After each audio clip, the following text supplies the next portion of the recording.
Hey everyone, welcome back to the channel.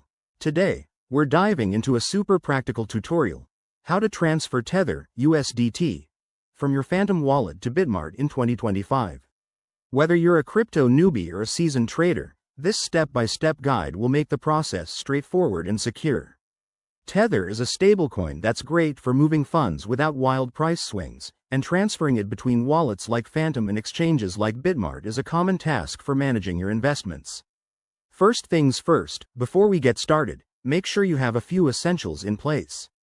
You'll need the Phantom Wallet app installed on your device, some USDT in your wallet, and a verified Bitmart account. Also, double-check that you're using the correct blockchain network. Typically, this will be Solana for Phantom, but Bitmart might require Ethereum or another chain, so verify that in advance to avoid any hiccups. Alright, let's jump into the steps. Step 1. Open your Phantom Wallet app and log in securely. Once you're in, navigate to your assets and select Tether, USDT. You'll see an option to send or transfer, click that to proceed. Step 2. In Bitmart, log into your account and go to the deposit section. Find USDT and copy the wallet address provided. Make sure it matches the correct network. For example, if Phantom is on Solana, you'll need to use Bitmart's Solana address for USDT. Step 3. Back in Phantom, paste the Bitmart wallet address into the recipient field. Enter the amount of USDT you want to transfer, and don't forget to check for any network fees. They can add up, so review them before confirming. Step 4. Double-check everything: the address, the amount, and the network. Once you're confident, hit confirm to initiate the transaction.